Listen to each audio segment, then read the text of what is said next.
passes des heures à bosser, à créer du contenu, à prospecter, tu essaies de faire des messages un petit peu personnalisés, tu vas voir les sites internet, les réseaux sociaux de tes potentiels clients, tes prospects, et du coup tu bosses, mais t'as pas de clients. Pourquoi? Et ben en fait c'est ce dont on va parler dans cette vidéo. Je vais te donner pas mal de petits tips qui vont te permettre de te concentrer véritablement sur l'aspect business, l'aspect vente, l'aspect négociation, etc. Et pas juste l'aspect créer des vidéos. Parce que c'est bien de créer des vidéos, d'avoir de belles vidéos, mais c'est pas ça qui nous fait vivre. C'est pas parce que notre vidéo elle est belle qu'on va avoir des clients. C'est pour une autre raison qu'on va voir dans cette vidéo. La première chose, et peut-être la plus intéressante, la plus importante, c'est que tu parles trop de toi et pas assez des problèmes de tes potentiels clients.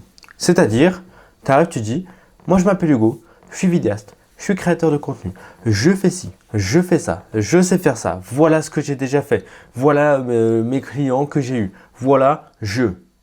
Dans le message, il n'y a aucun vous. En fait, généralement, dans un message de prospection, dans tout aspect de discussion, un je est toujours suivi d'un vous. Voilà, je fais ça et vous, ça va vous servir. J'ai déjà réussi à faire ça avec un client et vous, on peut faire la même chose avec vous. Toujours. Voire même, en fait, moi, ce que je fais, c'est juste, écoutez, je m'appelle Hugo, je suis vidéaste. Je me suis spécialisé dans telle chose, je résous telle problématique et là, ensuite, tu parles que de ton client. Que de ton client. Tu parles de ses problématiques, etc., etc. Donc, il faut que tu arrêtes de parler de toi. Parce que c'est bien de parler de toi, mais il faut parler de... En fait, la personne, il faut se mettre à sa place. Pourquoi est-ce que je recrutais ce mec précisément qui parle que de lui? Tu vois, c'est pour ça. En fait, la personne, quand elle lit ton message, quand elle t'écoute, elle se demande tout le temps, qu'est-ce que moi j'ai à y gagner? Pourquoi est-ce que je ferais confiance à ce mec-là?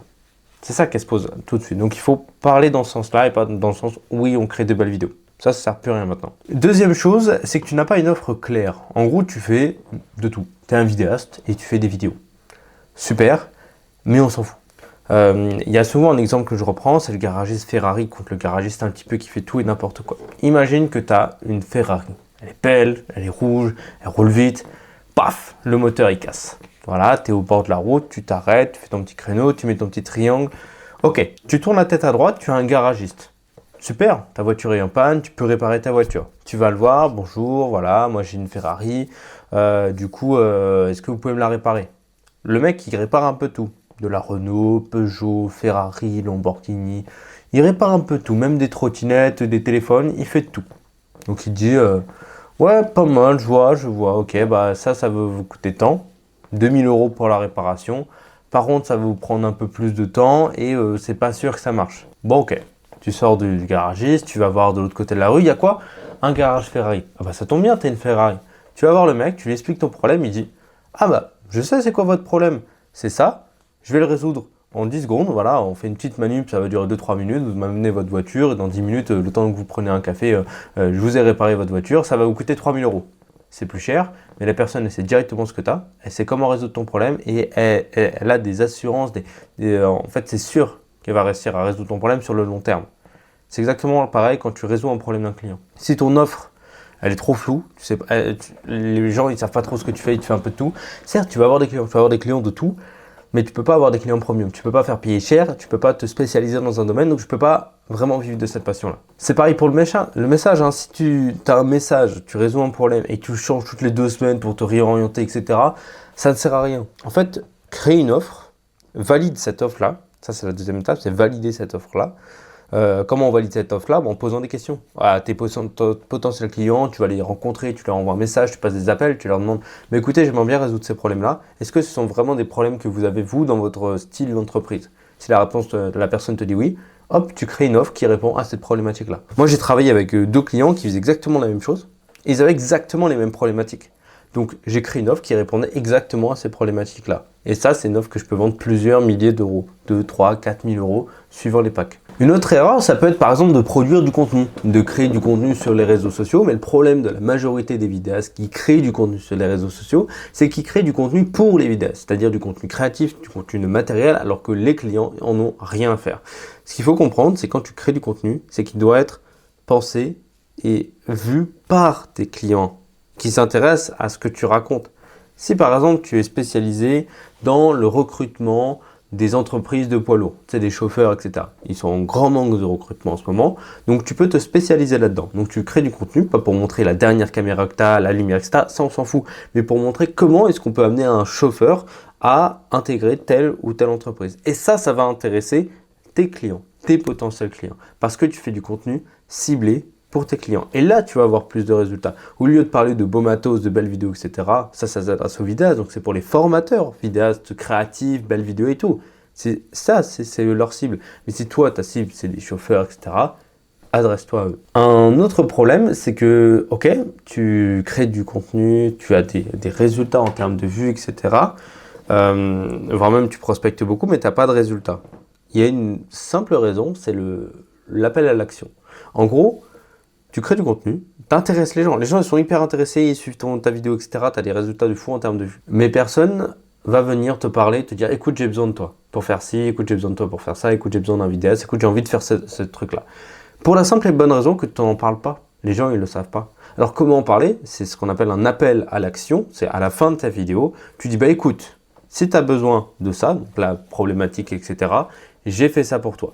Si tu es intéressé par créer une vidéo pour recruter des chauffeurs pour ton entreprise de camion, je ne sais pas comment on appelle ça, eh ben, envoie-moi un mail à cette adresse-là. Donc là, la personne, si elle est intéressée pour, du coup, ta problématique que tu résous et donc ton offre, ton pack, ton devis, etc., elle t'envoie un mail directement. Et là, elle va directement se transformer en client chaud, etc. Et là, tu vas pouvoir, du coup, lui vendre la prestation qui répond à une problématique parce que tu auras fait une offre bien précise qui répond à une problématique que tu auras bien mise en avant dans ta vidéo, dans ton contenu, que tu seras adressé à la bonne personne.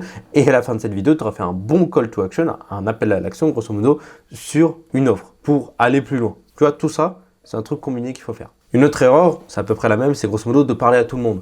Si tu essaies de parler à tout le monde, tu parles de tout et n'importe quoi et pas de trucs hyper spécifiques qui pourraient intéresser les gens, donc tu vas pas les voir. Un autre truc, c'est par exemple de manquer de preuves sociales ou de résultats concrets, c'est-à-dire de vidéos que tu as déjà réalisées, de problèmes que tu as déjà résolus, comment on appelle ça, de témoignages clients. Alors pour en avoir, etc., tu peux très bien faire du gratuit pour commencer, tu fais une ou deux prestations gratuites, tu chopes des témoignages clients, là, tu proposes le truc, bah écoutez, en ce moment je suis en train de créer cette offre-là, j'ai aucun témoignage client, je sais pas trop si cette offre elle marche, donc ce que je vous propose c'est de le faire gratuitement pour vous, normalement ça coûte 1000, 2000, 3000 euros, je le fais gratuitement pour vous, c'est quand même rendu professionnel parce que tu lui montres la qualité de ce que tu as déjà fait avec d'autres entreprises, par exemple, ce que tu sais faire de base. Tu lui proposes de voir ensemble si tu peux régler cette problématique pour lui. Vous faites la vidéo gratuitement et là tu lui dis en échange en fait de tout ça, je veux quand même un témoignage client en béton, tu vois, un truc de malade mental, pas juste un ouais c'est trop cool de travailler avec lui. Non, il faut que tu t'expliques pourquoi c'est trop cool de travailler avec moi, je veux avoir les résultats de ce que t'auras amené cette vidéo, etc. Donc tu demandes tout ça, tu le fais gratuitement et du coup tu as des résultats. Tu peux le montrer à tes potentiels clients. Cette personne-là, elle avait la même problématique, cette compagnie de chauffeurs, livreurs de camions, etc. avait cette même problématique de recrutement. On a fait cette vidéo, elle a augmenté son taux de recrutement de 50% par an, tu vois. Elle a pu combler tout le manque de personnel qu'elle avait. Pourquoi? Parce qu'elle a fait cette vidéo. Et on peut faire exactement la même chose pour vous. Donc ça, c'est montrer de la valeur. Tu vas montrer les résultats que la personne va pouvoir avoir. Elle veut se dire, en fait, ok, qu'est-ce que j'ai gagné? C'est ça. Et dernière chose, si tu ne sais pas à qui t'adresser, quand tu prospectes un peu tout et n'importe quoi, en fait, tu n'as pas de processus de prospection clair et net. Moi, tous les jours, j'ai une liste d'entreprises que je dois prospecter. Je suis allé sur DataGouv, etc. J'ai sorti tous les noms des entreprises qu'il y avait. Je les ai triés par ordre de chiffre d'affaires, de personnes qui avaient dans l'entreprise, de date de création, etc. Et du coup, je les ai foutus sur un tableur. Donc là, j'ai 3700 entreprises qui correspondent à mon offre. Et du coup, tous les jours, j'en prospecte entre 30 et 50. Voire même si je suis chaud, j'arrive à 100, 200, c'est déjà arrivé. Voilà, tous les jours, je fais ça.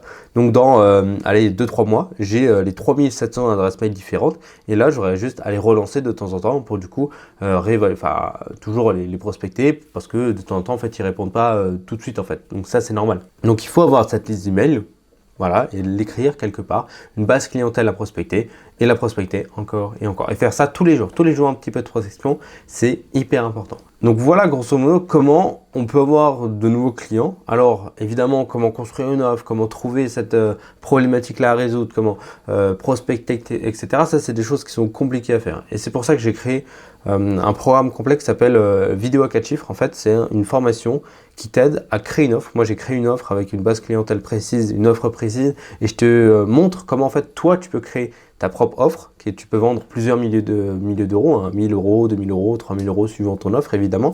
Comment créer ce pack, comment répondre à une problématique, comment du coup mettre en avant cette vidéo, ce pack, cette problématique pour du coup attirer des clients bien précis, pour répondre à une problématique bien précise et du coup être le seul vidéaste grosso modo à faire ça en France et donc attirer tous les clients qui ont besoin de cette problématique-là. Je te montre comment faire ça. On analyse aussi entièrement mon offre à moi, comment je l'ai créée, comment je l'ai mise en avant, comment je l'ai construit de A à Z. Je te montre tout ça. À la fin de cette formation-là, normalement, tu auras ton offre à 4 chiffres, à plus de 1000 euros, au moins pour commencer, et tu pourras déjà la vendre à des clients et donc vivre de ta passion. La formation, elle se trouve directement dans la description. C'est une formation au cours de quelques heures, mais voilà, c'est une formation qui est là pour te faire passer à l'action.